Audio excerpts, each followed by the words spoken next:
आप सबों का स्वागत है आपके अपने प्यारे YouTube चैनल पे। आज के इस वीडियो पे मैं बाल विकास के कुछ महत्वपूर्ण बिंदुओं के ऊपर प्रकाश डालने का प्रयास करता हूँ। आज के इस वीडियो में विशेषकर पिछड़े बालक के बारे में बताने जा रहा हूँ। देखिए, पिछड़े बालक से संबंधित काफ़ी सारे प्रश्न सी-टेट, जे-टेट इत्यादि या जितने तरह के आकलन होते हैं उसमें पूछे जाते हैं। तो चलिए पिछड़े बालक के बारे में जानकारी इकट्ठा हम लोग करते हैं, देखते हैं क्या होता है। पिछड़े बालक का अर्थ सबसे पहले जान लेते हैं। जो बालक कक्षा का औसत कार्य नहीं कर पाता है, यानी वैसे बालक जो कक्षा का किसी भी क्लास का औसत कार्य नहीं कर पाता है और कक्षा के औसत छात्रों से पीछे रहता है, यानी जिस क्लास में है वो उस क्लास में और भी जो बच्चे हैं उससे काफ़ी पीछे रहते हैं, उसे पिछड़ा बालक कहते हैं। सिंपल सी बात है कि कक्षा का वो कार्य नहीं, औसत कार्य जो होता है वो नहीं कर पाता है और कक्षा में जितने बालक होते हैं उससे पीछे रहता है, तो वो पिछड़े बालक हो जाते हैं। पिछड़े बालक का मंद बुद्धि होना आवश्यक नहीं है। पिछड़ेपन के अनेक कारण होते हैं। देखिए, पिछड़ेपन के अनेक कारण हो सकते हैं, आवश्यक नहीं कि मंद बुद्धि ही हो। इसमें से मंद बुद्धि होना एक है, यानी मंद बुद्धि भी हो सकता है, लेकिन उसके साथ साथ और भी कारण हो सकते हैं जो बच्चे पिछड़े होते हैं। यदि प्रतिभाशाली बालक की शैक्षिक योग्यता अपनी आयु के छात्रों से कम है तो उसे भी पिछड़ा बालक कहा जाता है। यानी प्रतिभाशाली जो काफ़ी ज़्यादा इंटेलिजेंट बच्चे हैं उसकी जो योग्यता है अपना आयु वर्ग से, अपने आयु के छात्रों से कम है उसकी योग्यता, तो उसे भी पिछड़ा बालक कहा जा सकता है, जबकि वो प्रतिभाशाली बालक है। तो पिछड़े बालक का मतलब सीधा हो गया कि अपने क्लास के जो औसत कार्य है वो नहीं कर पाता है और अपने क्लास में जो बच्चे होते हैं उससे औसतन वो पीछे रहते हैं। तो पिछड़े बालक का ये डेफिनेशन हुआ। अब आगे हम लोग देखते हैं पिछड़े बालक के विषय में कुछ विचार जो हैं वो देख लेते हैं कि कौन कौन से विचार हमारे जो चिंतक हैं उन्होंने दिया है। सोनेल एवं सोनेल ने उनका कहना है कि पिछड़े बालक उसी जीवन आयु के अन्य छात्रों की तुलना में विशेष शैक्षिक निम्नता व्यक्त करते हैं।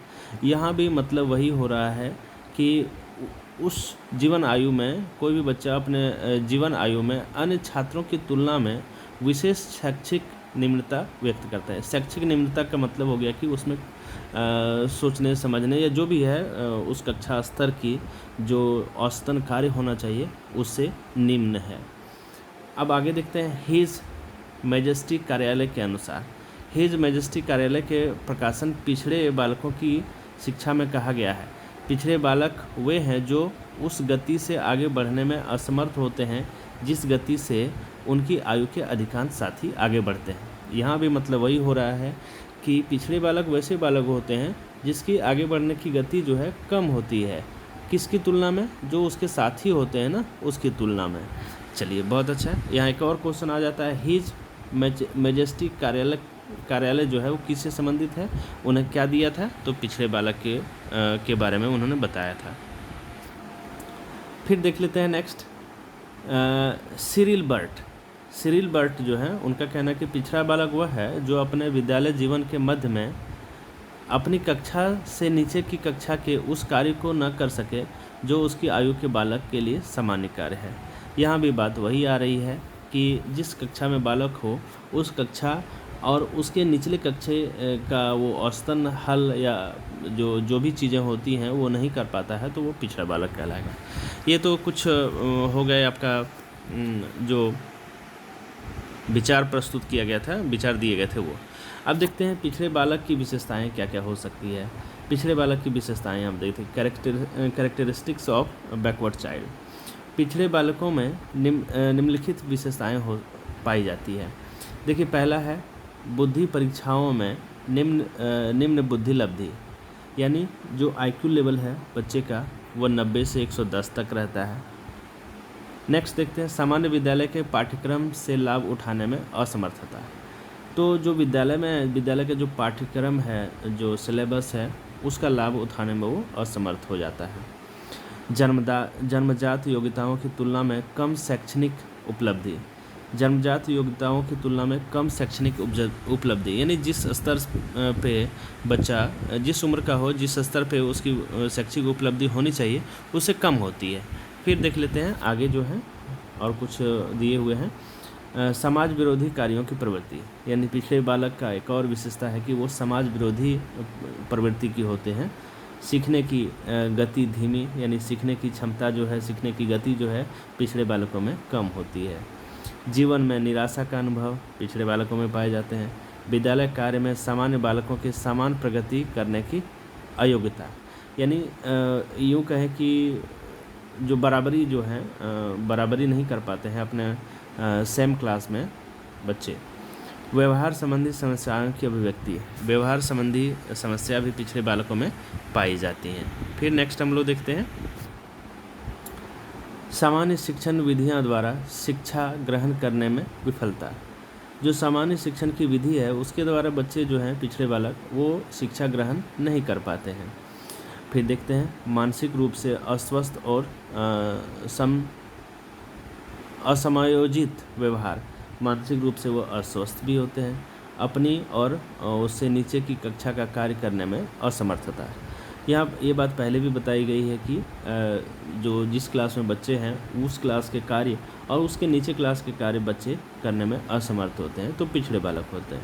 मंद बुद्धि, सामान्य बुद्धि और अति श्रेष्ठ बुद्धि का प्रमाण, ठीक है, तो ये भी है इसमें, मंद बुद्धि, सामान्य बुद्धि, अति श्रेष्ठ बुद्धि भी।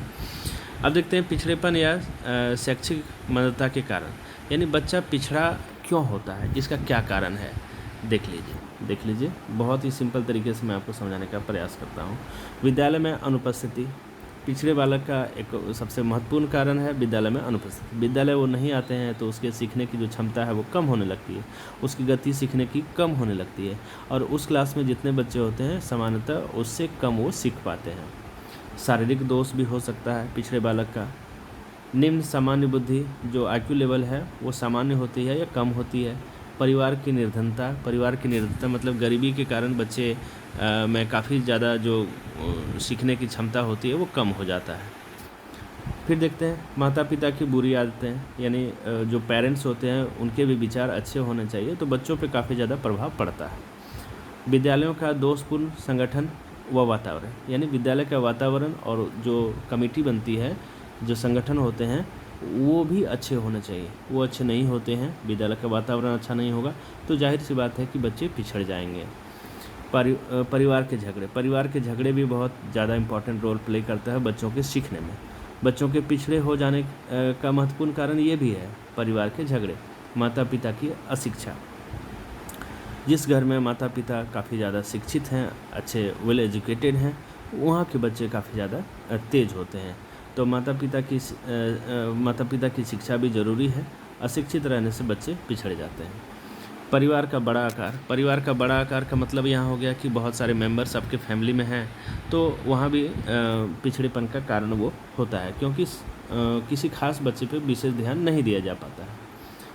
सामान्य से कम शारीरिक विकास भी बहुत मायने रखता है।